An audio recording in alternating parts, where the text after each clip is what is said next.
Hi friends, welcome to fun with numbers.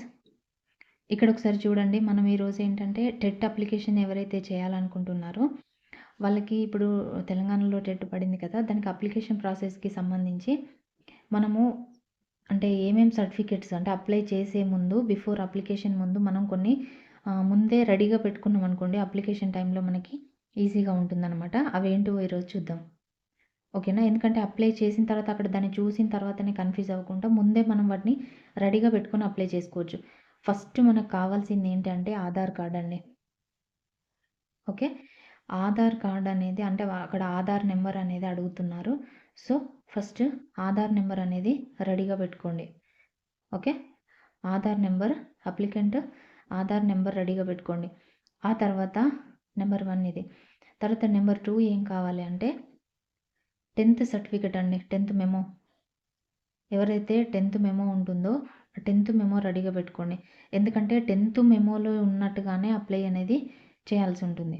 ఎందుకంటే 10థ్ memo చాలా వాటికి యూజ్ అవుతుంది. ఎందుకంటే ఇప్పుడు మీరు అప్లికేషన్ ఫిలప్ చేసేటప్పుడు ఏమడుగుతుందంటే, మీరు 10థ్‌లో ఏదైతే నేమ్ ఇచ్చారో అదే నేమ్ ఇయ్యాల్సి ఉంటుంది. ఆ తర్వాత 10థ్‌లో మీ ఫాదర్ నేమ్ ఎలా ఉంటుందో అదే ఇవ్వండి. తర్వాత 10థ్‌లో మీ మదర్ నేమ్ ఉంటే మదర్ నేమ్ ఇవ్వండి. ఆ తర్వాత 10థ్‌లో మీ హాల్ టికెట్ నెంబర్ ఉంటుంది కదా! సో, హాల్ టికెట్ నెంబర్ కూడా ఇవ్వాల్సి ఉంటుంది. అది కూడా 10థ్ మెమోలోనే ఉంటుంది. ఆ తర్వాత మీకు ఏదైనా ఐడెంటిఫికేషన్ మార్క్ ఉంటుంది కదా! మోల్ అని అంటే ఇక్కడ మోల్ ఎక్కడుంది అని చెప్పేసి ఏదైనా ఐడెంటిఫికేషన్ మార్క్స్ ఉంటది కదా! ఆ ఐడెంటిఫికేషన్ మార్క్ కూడా అది 10థ్ మెమోలో మెన్షన్ చేస్తారు. అది కూడా దానికి కూడా ఉపయోగపడతాయి. సో, ఇన్నిటికి ఫాదర్ నేము, మా applicant name, mother name and date of birth, main thing date of birth అండి. డేట్ ఆఫ్ బర్త్‌కి కూడా 10థ్ మెమోలో ఉన్నట్టుగానే ఇవ్వండి. 10థ్ మెమో అనేది ఇన్నింటికి ఉపయోగపడుతదనమాట. సో, 10థ్ మెమో అనేది కంపల్సరీ. యాజ్ ఇట్ ఈజ్ 10థ్ మెమోలో ఎలా ఉంటదో అలాగే ఇవ్వండి. ఓకేనా. అర్థమైంది కదండీ! సో, 10థ్ మెమో ఇన్నిటికి ఉపయోగపడుతది. సో, ఖచ్చితంగా 10థ్ మెమో దగ్గర పెట్టుకోండి. ఓకే. అండ్ థర్డ్ వన్ ఏంటి అంటే బ్యాంక్. మీరు ఏదైతే బ్యాంకు మీరు పేమెంట్ చేయాలనుకుంటున్నారో అది క్రెడిట్ కార్డా? లేకపోతే డెబిట్ కార్డా? లేకపోతే ఏదన్నా నెట్ బ్యాంకింగ్ చేయాలనుకుంటున్నారా? ఏది చేయాలనుకుంటున్నారు? మీరు క్రెడిట్ కార్డు, డెబిట్ కార్డ్ అయితే ఆ కార్డులు దగ్గర పెట్టుకోండి. ఎందుకంటే దానికి సంబంధించిన పిన్నులు కానీ లేదంటే ఆ క్రెడిట్ కార్డ్ ఏ ఫోన్ నెంబర్‌కైతే లింక్ అయి ఉందో ఆ ఫోన్ గూడా మీ దగ్గర ఉండండి. ఎందుకంటే మీరు అది అప్లై చేసినప్పుడు మీరు బ్యాంక్ ద్వారా అప్లై చేయాలనుకున్నా సరే, ఆ బ్యాంకు మీ ఏదైతే అకౌంట్ నెంబర్ ఇస్తున్నారో దానికి మీ ఫోన్ నెంబర్ ఏదైతే ఇచ్చారో ఆ ఫోన్ మీ దగ్గర ఉంచుకోండి. ఎందుకంటే ఫోన్‌కి మెసేజ్ వస్తది ఓటీపీ. మీరు మనీ పే చేయాలని అన్నప్పుడే ఫోన్‌కి మెసేజ్ వస్తదనమాట ఓటీపీ బ్యాంక్ వాళ్ళ దగ్గర నుండి. సో, మీరు అవన్నీ ముందే చూసుకొని రెడీగా పెట్టుకోండి. ఓకేనా. మీరు తీసుకెళ్ళిన క్రెడిట్ కార్డ్, మీరు తీసుకెళ్ళిన బ్యాంక్ అకౌంట్‌కి సంబంధించిన డీటెయిల్స్ తీసుకెళ్ళి ఆ నెంబర్ ఫోన్ నెంబర్ వేరే ఉందనుకోండి, మీరు అక్కడి నుండి మళ్ళా ఆ పర్సన్‌కి ఫోన్ చేయాల్సొస్తది. మీకు ఓటీపీ వస్తే చెప్పండి అని. సో, అదంతా మీరు కన్‌ఫ్యూజ్ అవ్వకుండా, అంత టెన్షన్ అవ్వకుండా ఉండాలంటే మీరు ముందే ఏదైతే బ్యాంక్ డీటెయిల్స్ ఇవ్వాలనుకుంటున్నారో ఆ ఫోన్ నెంబర్ మీ దగ్గర ఉన్నదైతేనే మీరివ్వండి. ఓటీపీ తొందరగా చెక్ చేసుకోవచ్చు. ఓకే. అండ్ ఫోర్త్ వన్ ఏంటి అంటే మీరు ప్రీవియస్‌గా ఏదైనా టెట్ రాసారా? రాస్తే వాటి హాల్ టికెట్ నంబర్స్ అనేది ముందే పెట్టుకోండి. ఓకేనా. మీరు ప్రీవియస్‌గా ఏదైనా టెట్ అటెంప్ట్ చేసి ఉన్నారా?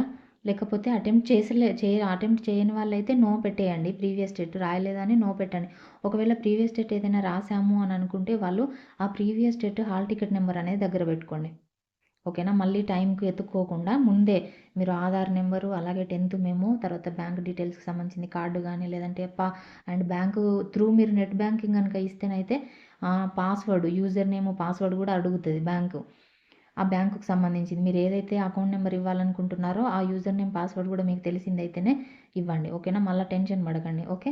ఇక్కడ బ్యాంక్ డీటెయిల్స్, ఆ తర్వాత ఇక్కడ previous date hall ticket. Okay. Hall ticket number మాత్రమే. ఓకే. ఈ హాల్ టికెట్ నంబర్స్ మీరు ఎన్ని రాసుంటే అన్ని హాల్ టికెట్ నంబర్‌లు నో ప్రాబ్లమ్. మీరు ఒక 4, 5 రాసారనుకోండి, నో ప్రాబ్లమ్. అవన్నీ ఇయ్యాల్సిన పని లేదు. 1, 2 ఇచ్చినా సరిపోతది. ఓకే. మీరు ఒక 5 రాసిర్రనుకోండి, 5 ఇవ్వాలని రూల్ ఏం లేదు. మీ దగ్గర హాల్ టికెట్ నంబర్ లేకపోతే జస్ట్ ఒకటో, రెండో మీరు ఇచ్చేయండి. No problem. ఇదేం మ్యాండేటరీ కాదన్నమాట ఫోర్త్ వన్. ఓకేనా. And fifth one last one ఏంటి అంటే లాస్ట్ వన్ ఏం కాదు. ఫిఫ్త్ వన్ ఏంటి అంటే మీరు బీఎడ్ బీఎడ్ ఎక్కడ చేశారు లేదా డీఎడ్ ఎక్కడ చేశారు, మీరు సంబంధించిన ఈ టీచర్ కోర్స్ ఎక్కడైతే చేసుంటారో డీఎడ్ గానీ, బీఎడ్ గానీ చేసుంటారు గదా! వాళ్ళు ఆ కాలేజ్ ఎక్కడైతే చేసున్నారో ఆ కాలేజ్‌కి సంబంధించిన సర్టిఫికేట్ కూడా మీ దగ్గర ఉంటే మరీ మంచిది. ఎందుకంటే అక్కడ మీరు బీఎడ్, డీఎడ్ ఎలా చేశారు, ఏ కాలేజ్ అని చెప్పేసి కాలేజ్ నేమ్ అడుగుతున్నారు. అప్పుడు ఆ కాలేజ్ నేమ్ టైప్ చేయాలంటే ఆ స్పెల్లింగ్స్ గానీ అవన్నీ మిస్టేక్ లేకుండా కరెక్ట్‌గా ఉండాలంటే ఆ సర్టిఫికేట్ మన దగ్గర ఉన్నాయనుకో యాజ్ ఇట్ ఈజ్ ఆ కాలేజ్ నేము అందులో ఉన్న స్పెల్లింగ్ కరెక్ట్‌గా మనం మెన్షన్ చేయొచ్చనమాట. ఎందుకంటే కొన్ని కాలేజీల నేము అక్కడనే వచ్చేస్తాన్నాయి యూనివర్సిటీలు అట్లయితే. కాకపోతే కొన్ని మనం మాన్యువల్‌గా టైప్ చేయాలనుకో అప్పుడు మన కాలేజ్ నేమ్ అందులో లేకపోతే అప్పుడు అంటే మనకు మళ్ళీ దాని స్పెల్లింగ్ ఏంటిదో ఇక్కడ డీఆ, హెచ్చా అదంతా మళ్ళా కన్‌ఫ్యూజన్ అనమాట. సో మీరేంటి అంటే ముందే మీరు బీఎడో, డీఎడో ఏదో చేసుంటారు కదా! దానికి సంబంధించిన ఆ సర్టిఫికేట్ కూడా మీ దగ్గర ఉంటే బెస్ట్ అనమాట. ఓకేనా? అండ్ ఇంకొకటి సిక్స్త్ వన్ ఏంటి అంటే మీరు ఫోటో అండ్ సెవెంత్ వన్ ఏంటి అంటే సిగ్నేచర్. ఓకే. ఈ ఫోటో అండ్ సిగ్నేచర్లు కూడా మీరు ముందే రెడీగా ఒక ఫోల్డర్‌లో సేవ్ చేసి పెట్టుకోండి. అంటే వాళ్ళు ఏం చెప్పారంటే 200 కేబీ కంటే బిలో ఉండేలాగా ఒక ఫోటో, అలాగే 50 కేబీ కంటే బిలో ఉండేలాగా సిగ్నేచర్ ఉండాలని చెప్పారు. ఓకేనా? కేబీ 200 కేబీ కంటే తక్కువ ఉండాలంట. 50 కేబీ కంటే తక్కువ ఉండాలంట. సిగ్నేచర్ ఏమో 50 కేబీ బిలో ఉండాలి. ఫోటో ఏమో 200 కేబీ ఉండాలి. ఈ 2 మీరు ముందే ఎడిట్ చేసి పెట్టుకోండి. ఒక పాస్‌పోర్ట్ సైజ్ ఫోటో, ఇంకా మీరు ఒక పేపర్ మీద మీరు సిగ్నేచర్ చేసి, ఆ సిగ్నేచర్‌ని ఫోటో తీసి దాన్ని ఎడిట్ చేసి పెట్టుకోండి. ఇంత కేబీ లోపే వచ్చేలాగా, 50 కేబీ లోపే వచ్చేలాగా అండ్ మీ దగ్గర ఉన్న పాస్‌పోర్ట్ సైజ్ ఫోటోని కూడా ఫోటో తీసి, దాన్ని కూడా 200 కేబీ బిలో ఉండేటట్టుగా ఎడిట్ చేసి పెట్టుకోండి. ఎడిట్ ఆప్షన్స్ ఉంటాయి అవి. ఓకే. ఫోన్ యూజ్ చేసి మీరు అది ముందే ఎడిట్ చేసి పెట్టుకోండి. ఒక దగ్గర సేవ్ చేసి పెట్టుకోండి ఈ 2.